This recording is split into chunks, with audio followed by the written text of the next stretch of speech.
गप्पू खरगोश को उस रात नींद नहीं आई। उसका शरीर अब सामान्य हो चुका था, लेकिन उसके भीतर डर, पछतावा और एक भारी बोझ था। उसे लगने लगा कि उसने कोई बहुत बड़ी गलती कर दी है। वो ताकत जो उसे मिली थी, वो किसी खेल की तरह आई और फिर दर्द देकर चली गई। अगली सुबह जंगल में अजीब सी बेचैनी थी।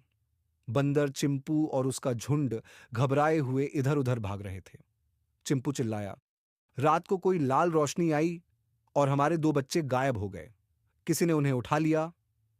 ये सुनते ही गप्पू सिहर उठा। उसे समझ आ गया कि जादू की ताकत अब भी खत्म नहीं हुई है, बल्कि अब वो दूसरों पर असर डाल रही है। उसने सोचा, शायद ये सब मेरी वजह से हुआ है।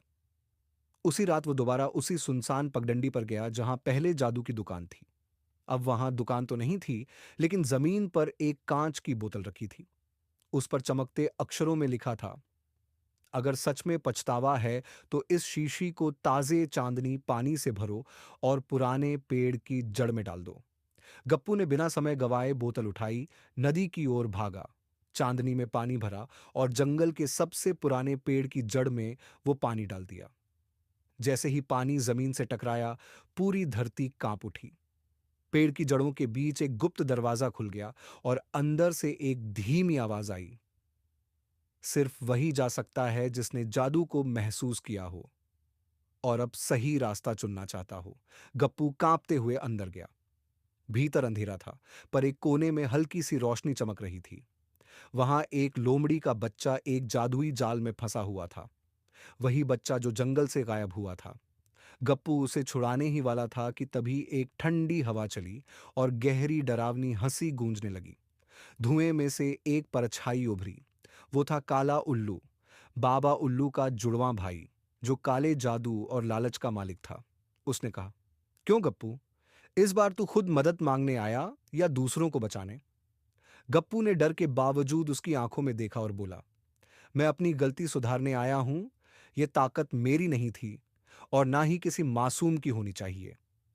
काला उल्लू मुस्कुराया, तो ले, ये आखिरी परीक्षा है। जमीन कांपी और जादू शुरू हुआ। गप्पू के पास कोई ताकत नहीं थी, पर उसके पास थी बुद्धि और सच्चे इरादे। उसने जल्दी से पास पड़े पत्तों, पत्थरों और पानी से एक चमकदार दर्पण जैसा आईना बना डाला।